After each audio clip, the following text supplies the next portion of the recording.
After that confrontation, the house became a war zone of silence.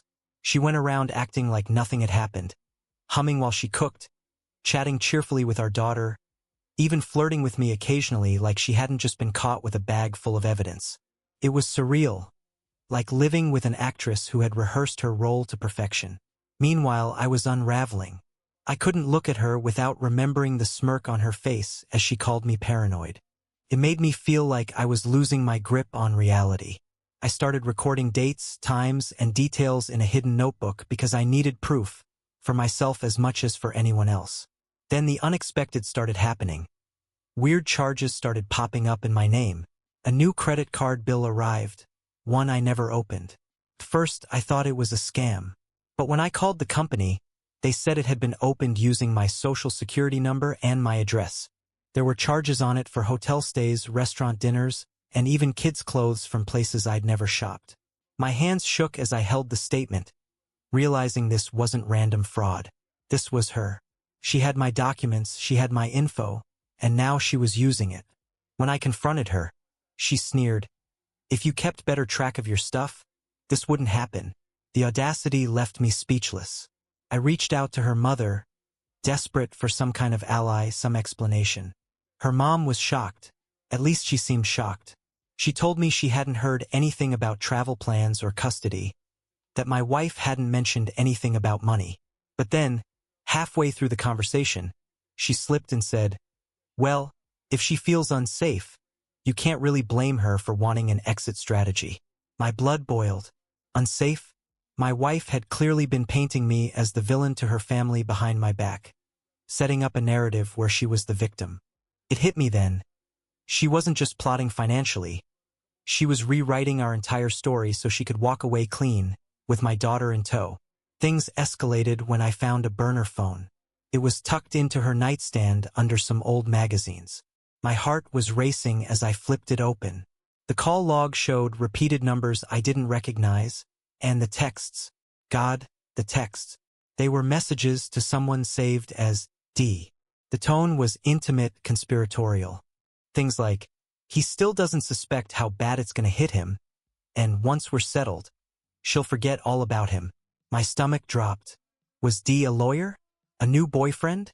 Some accomplice? Whoever they weren't just casually chatting. They were planning. I confronted her about the phone, and that's when things got explosive. She screamed at me for invading her privacy, yanked the phone from my hands, and smashed it against the wall. Our daughter came running in, crying, asking why Mommy was yelling. My wife immediately flipped into concerned mom mode, scooping her up and saying, "Daddy's just upset, sweetheart. He's not feeling well."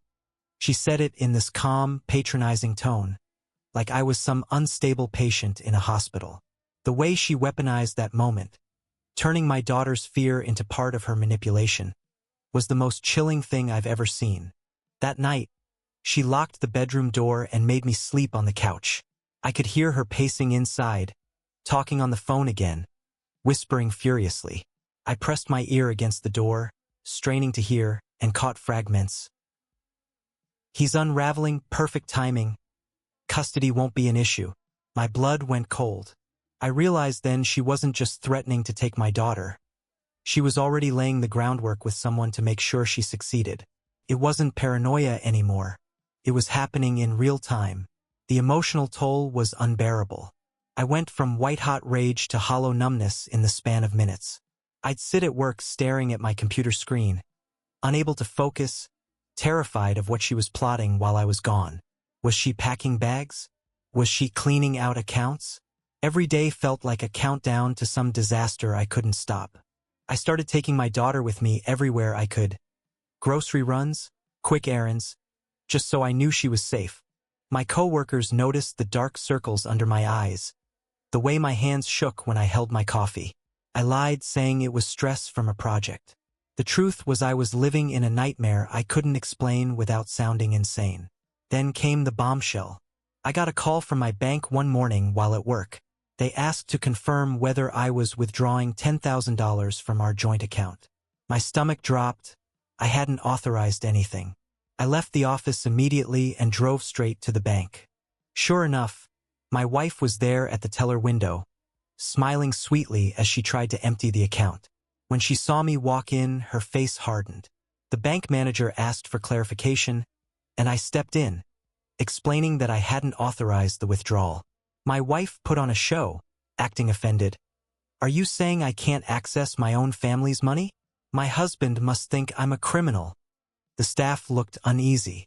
If I hadn't walked in when I did, that money would have been gone. The car ride home after that was pure venom. She screamed at me the entire way, calling me controlling, abusive, untrusting. At one point, she hissed, "You won't win. She's my daughter too, and she deserves better than a paranoid loser who spies on his wife." I gripped the wheel so hard I thought it might break. Every word out of her mouth felt like a knife twisting deeper. When we got home, she slammed the door so hard it rattled the windows. Our daughter, who had been at a playdate, came running in just as my wife was storming upstairs. She looked at me with these wide, scared eyes and asked, "Daddy, why is Mommy always mad at you now?" I had no words. I hugged her tight and just said, "Don't worry, sweetheart.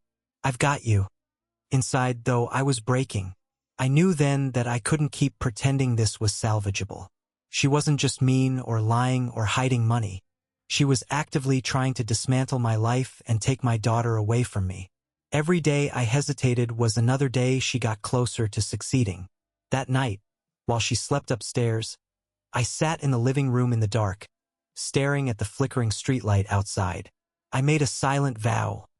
I wasn't going to let her win. No matter how much it hurt, no matter how much it destroyed me, I was going to fight. For my daughter, for my sanity, for the truth.